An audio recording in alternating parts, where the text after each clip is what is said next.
وكفى وسلام على عباده الذين اصطفى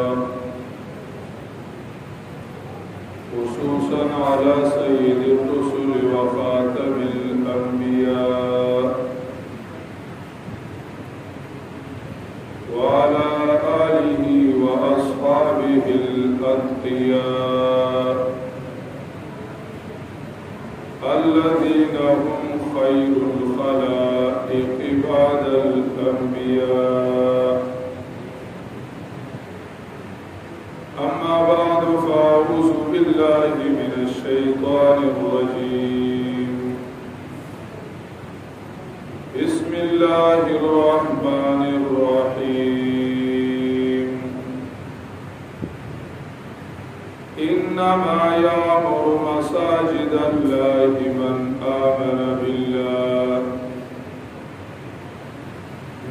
آمن بالله واليوم الآخر وأقام الصلاة وآتى الزكاة ولم يخش إلا الله فعسى أولئك أن يكونوا من المهتدين.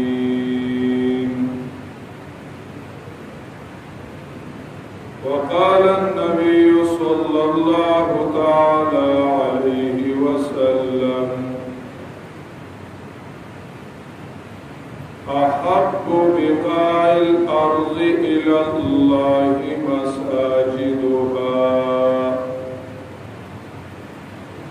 أو كما قال النبي صلى الله تعالى عليه وسلم.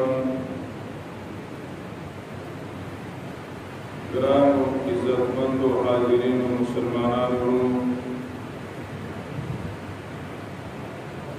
دی محلی والو تا او ټول مسلمانانو ته مونږه د زړه د ویښ نه د دې جومات په آبادېدو باندې مبارکي وایو. الله تعالی دې چې څنګه په ښایسته طریقې سره دا جومات جوړ شو، د دې محلي والو اخلاص و محبت د پخوا نه د دې جومات والو د طلبه کرامو سره او د دین سره ډېر زیات محبت دی. موږ لیدلي دي د طالبۍ د وختونه د دې ټول کلي د هغوی د طلباو سره د توحید او د سنت سره خصوصي محبت دی. بیا خاص کر دا محلی والا دیل اللہ تعالی خیسته خیسته علماء ورکړیو چې کوم وفات شوي دي، الله تعالی دې د هغوی درجې اوچتې کړي، الله دې قبرونه منور کړي. او شپږ هم زموږ ورور محترم مولانا مفرح شاه صاحب د هغوی نګراني پکې ده. د دې محلې والو دین سره خصوصي محبت ته د هغې محبت نتیجه دا وه چې الله تعالی ډېر په لږ وخت کې ډېرې مزېدارې طریقې سره جومات چې کوم دی ته نصیب کړو. الله تعالی دې چې چا پکې محنت کړی دی د ویښ نه تر دې ځای پورې ډېرو خلکو د لاسو د خپو د مال او دولت د هغې په طریقه باندې د مینې د محبت د دعاګانو الله دې ټولو له بېلتونه نصیب کړي. جومات داسې یو څیز دی چې دا د مسلمانانو د دین مرکز دی. په ځمکه باندې احب بقاع الارض الى الله مساجدها، په ځمکه باندې الله تعالی دا محبوب ځای جومات دی. لکه اسی مثال زمونږه په بدن کې روح دی، زمونږه بدن کې ساه ده، روح دی. او په دې بدن کې دا ټول قوتې چې دي بندونه چې دي رګونه چې دي هر ځای ته روح رسېدلی دی که کوم ځای کې دا روح نه وي نو هغه ځای نشي ساوي چې کوم ځای ته دا روح نه رسي نو هغه مړ وي خو د دې روح یو خاص تعلق د زړه سره دی که چېرته د انسان نه لاس کټ کړي نو انسان مړېږي نه نیمګړی شو خو مړېږي نه که خبط یې کټ کړي نو نیمګړی شو خو مړېږي نه خو که به دې زړه کې دې والا د ستنې د سمو مرسورې وکړو نو د مرګ خطره ده نو د دې ستا تعلق د روح تعلق هغه دې زړه سره خاص کر دی دارنګې دې مغزو سره خاص تعلق دی که یو ورځ وشلېږي راوشلېږي انسان ژوندی نه پاتې کېږي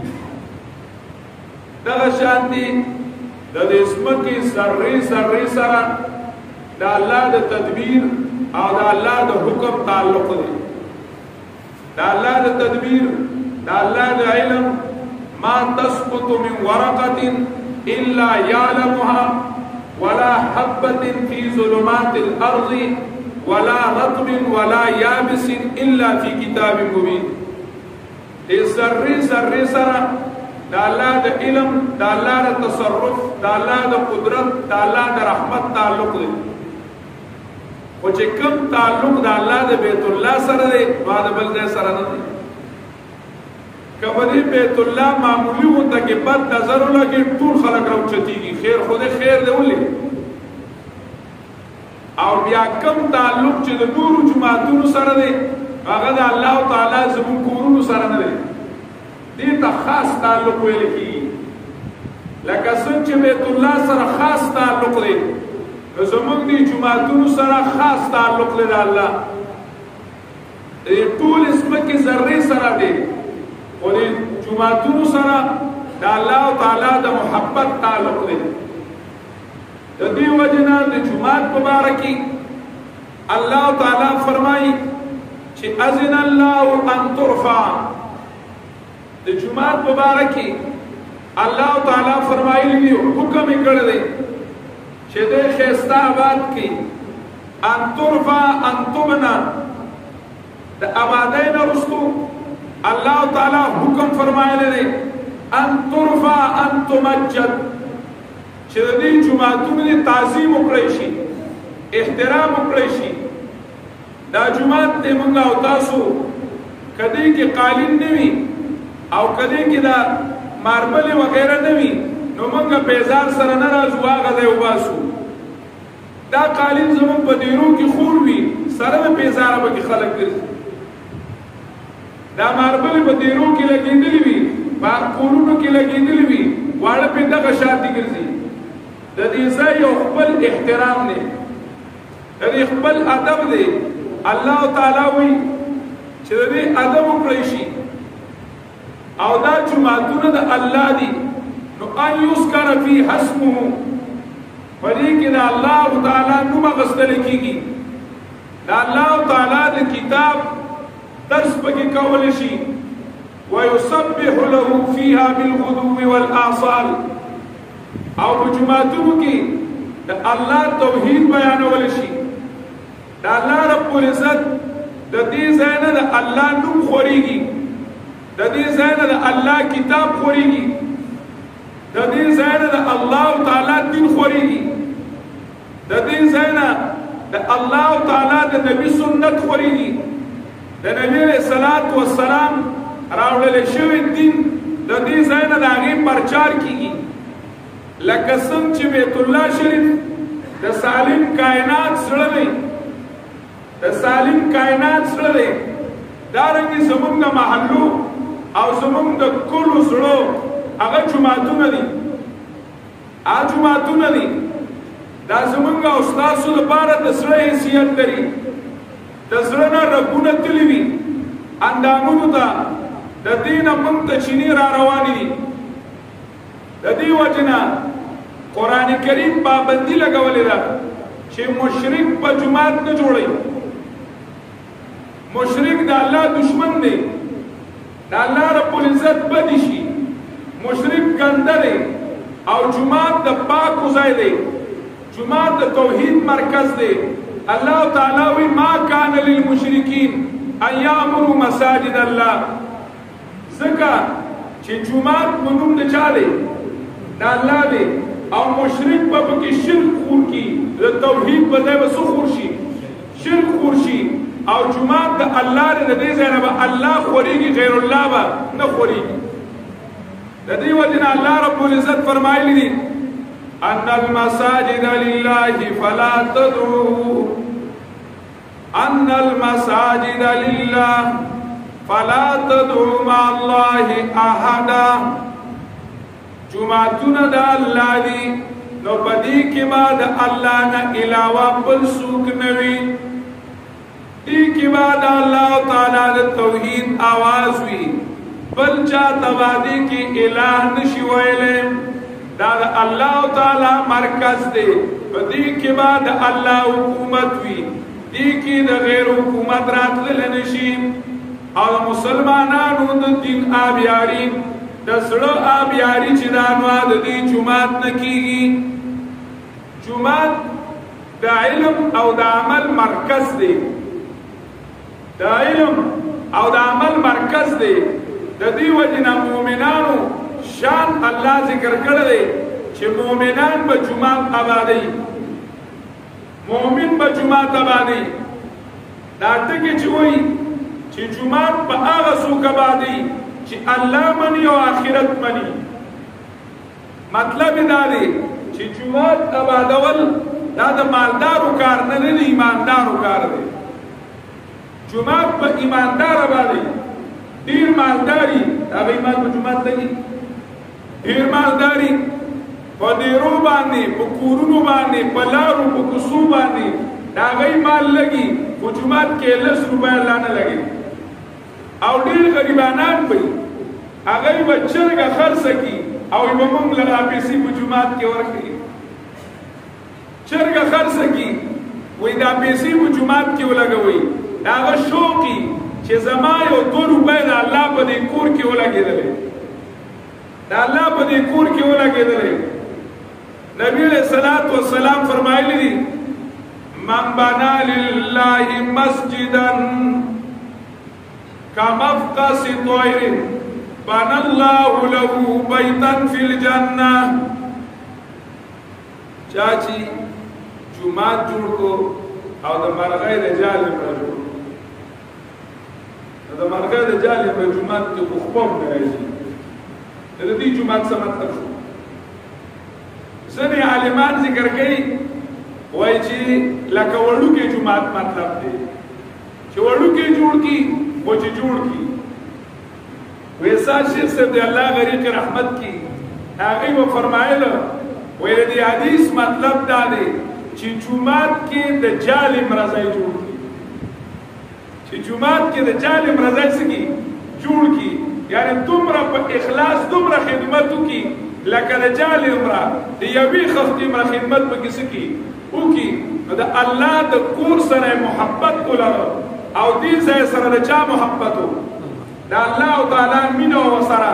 نو چې د الله مینه د دې ځای سره وه او دو سره خپله مینه ښکاره کړه، نو الله به له انعام ورکړي. بنى الله له بیتا فی الجنه.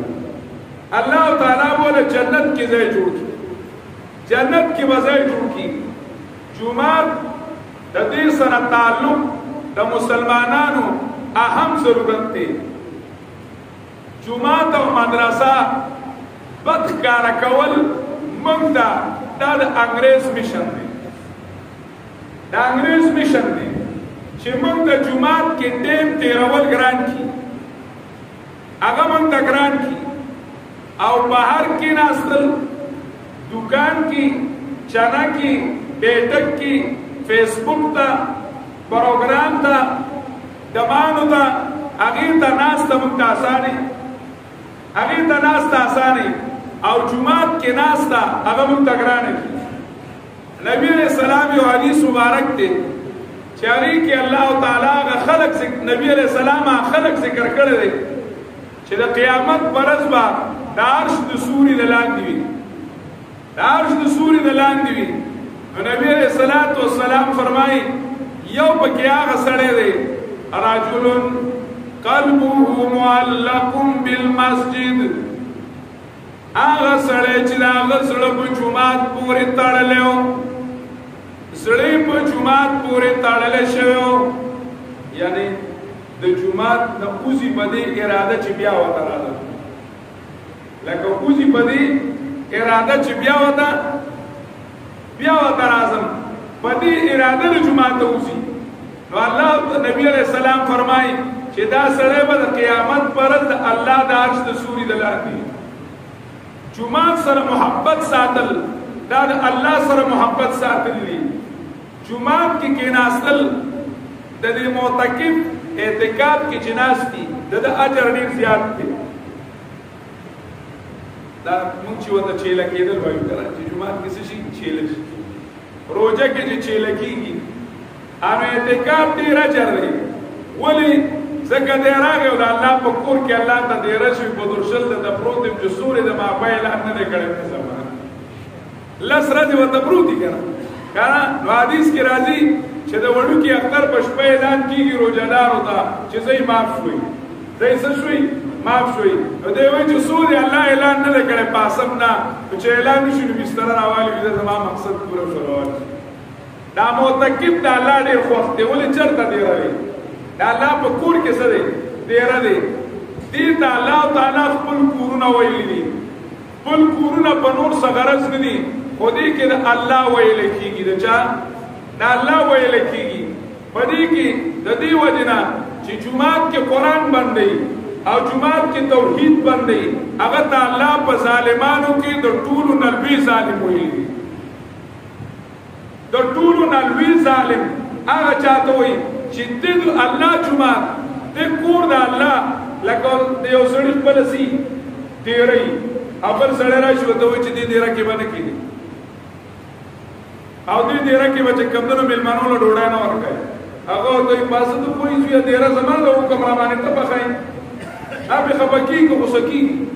غوسه کېږي. الله تعالی کور دی، جومات د الله دی. چې د الله شو نو دې کې به د الله ویلی کېږي. نو چې څوک پکې د الله خبره نه کوي او د الله خبره پکې بندوي او د الله کتاب پکې بندوي، نو قرآن ورته لوی ظالم ویلی دی چې دا لوی ظالم دی.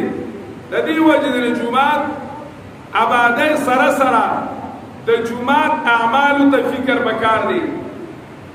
د آبادونکو الله تعالی صفتونه ویلی دي چې انما یامر مساجد الله من آمن بالله والیوم الآخر واقام الصلاة وآتى الزکاة ولم یخش الا الله. چې دا کسان به جومات جوړوي، څلور صفتونه ویلي دي.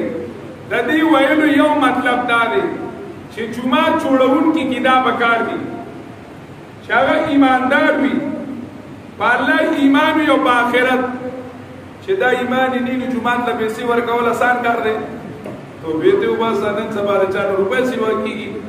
او بیا اوس خو خدای خبر چې کومه خاني ده که نه، موږ باندې خو بلا خانه تېرېږي او راتېرېږي که نه. اوس خو لا پته نه لګي چې خدای خبر کومه اډر خاني ده که څه خاني ده لکه که نه. خو دا خانه وي او څه کېږي، خلک چې کمدنو پیسو پسې یو طرف ته بل طرف ته ګرځي. چې په دې دور کې یو سړی راځي او جومات له پیسې ورکوي، نو خو پوه شه چې الله مني که نه، پوه شه چې آخرت باندې یقین دی چې دا به ما ته کوم ځای میلاویږي، آخرت کې به میلاویږي. او په کار دا ده چې دی د لمونځ پابند وي، د زکات پابند وي، یعنی د احکام الهیو د الله د حکمونو څه وي؟ پابند وي. په دې کې اشاره دې ته هم ده چې جومات کې ور دې کارونو خدمت کېږي، د الله د ایمان، د آخرت د ایمان او د لمونځ دعوت، د زکات دعوت، د دې به چې کمدنو په دې جومات کې خدمت کېږي. دا به د الله رب ولم یخش الا الله، او په دې کې به د الله رب العزت ویلی کېږي. د بل چا لحاظونه هغه به نه وي، د الله رب العزت لحاظ به وي. دا د جومات آبادي ده، یوې ظاهري آبادي وه او دویم په اعمالو باندې آبادي ده. دوستان وایي که نه جومات به په څه آبادو؟ اعمال باندې به عملو دا د جمعات اعمال دي الله تعالی وی اذن الله ان ترفع ويذكر فيه اسمه دا الله تعالی نوم به پکې یادول شي ابن عباس رضی الله تعالی عنہ فرمایي یتلا فیها کتابه دا الله تعالی د کتاب درس په پکې کول شي قرآن مجید ذکر دی کنه دی ذکر دی هذا ذکر مبارک انزلناه وانه لذکر لك ولقومك وسوف تسألون قرآن ذکر دی تو قرآن کریم آیت آیت ٹکے ٹکے آغا سڑے چاہتا رسائی اللہ تعالیٰ ترسائی دی کہ بنا اللہ دی کتاب درس کولشی دا دی جماعت آبادی دا نبی علیہ السلام فرمائی لی یاتی علی الناس زمان لا يبقى من الاسلام الا اسمه ولا يبقى من القرآن الا رسمه مساجدهم عامرة وهي خراب من الهدى نبی علیہ السلام سنی پیشن گویانی ورکڑی ہوئی پیشن گویانی داغی پیشن گویانو مطلب دانی ہوئی چه منگ بچه کمدن خبا واجو او دا نبی علیہ السلام چه کما پیشن گوی ورکڑی ہوئی داغی تماشا ورکو دی موبایلو کی چه چاہتا نمبر ملاوائی آغای ناخذوي وې د پشکال وخت او د نیرونو او سیندونو او د کاندونو لري اوسېږي پته نه لګي چې څه سره شي سیلاب شي نو د دې څه مطلب چې لکه تاغه د کینا او تماشا کوه سیلاب را روان دی کله هغه نه لري ته ډډې ته شوی نه یاده خدای بندګانو ډډې ته نه وایي کرکی دا کنا سو کداو سو منصب کے واسطہ معلوم کی دی واسطہ سو کرنے کے لیے اللہ نے ټول له اجر ورکی او دا الله رب العزت د دین په محبت راغلی مټې خو کې نشته بندګیان خدا کار نه بلا ځم اخر کې وي دعا کوي بالا دا باندې په خدای کې نو کا توحید عقیده ذکر ایسا شیخ صلی الله علیه وسلم وایي د بندګیان رب شو دی وی دی وی چې بس توحید مسله موږ سره پورا د موږ په توحید جنت ته ځو دا خدای دې چې څه مټې پکې کنه تبلیغیان نو وایي د فضایل په زور کار کیږي کنه د فضایل په زور کار پکار دی الله تعالی دې چې کومه د ټول رات الله ناس ته قبول کړي نو دا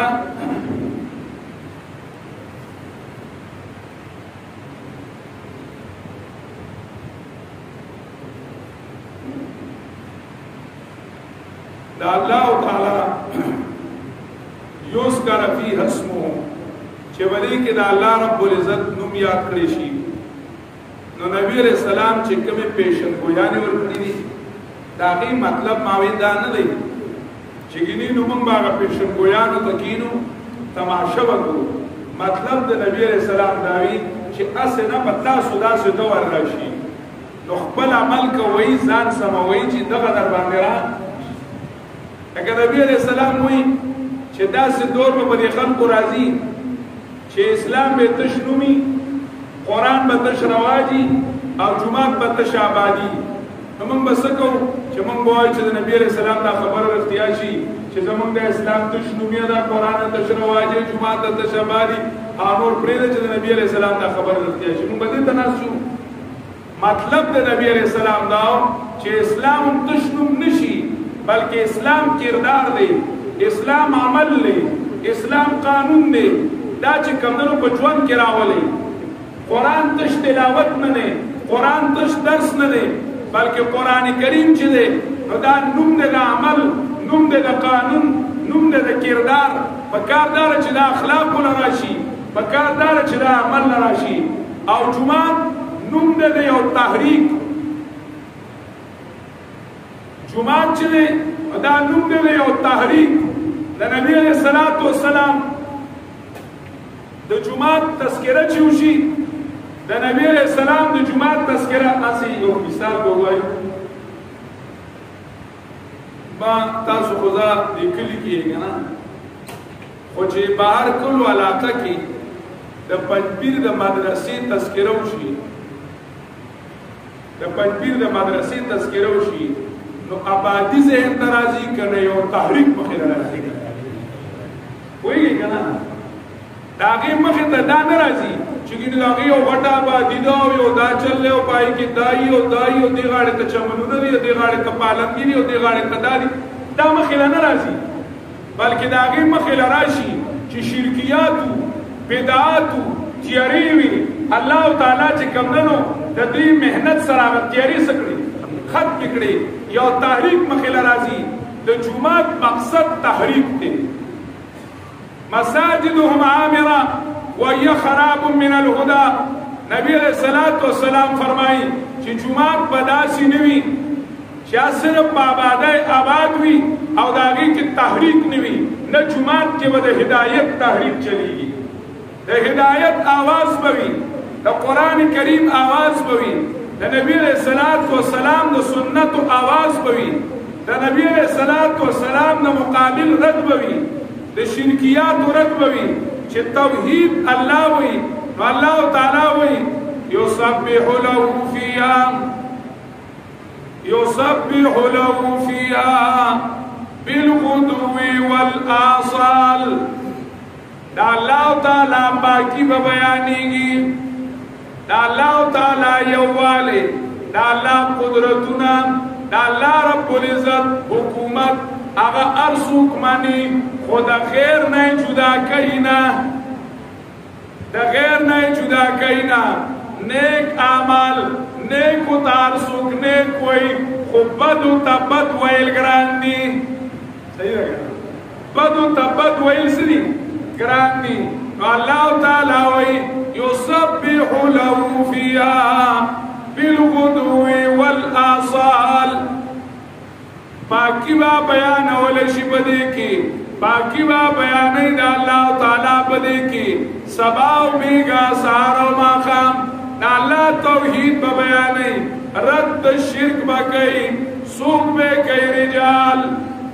اگئی بدا اللہ رب العزت توحید بیان جماعت چی دے دا اللہ تعالی کور دے دا اللہ تعالی دا توحید مرکز دے دی سرا تعلق جوڑاول تعلق جوړول چې د کم ماشوم وړوکوالي کې جماعت سره تعلق نه پاتې شوی هغه چې لوی شي نو هغه به ډېر کم مسلمان ښه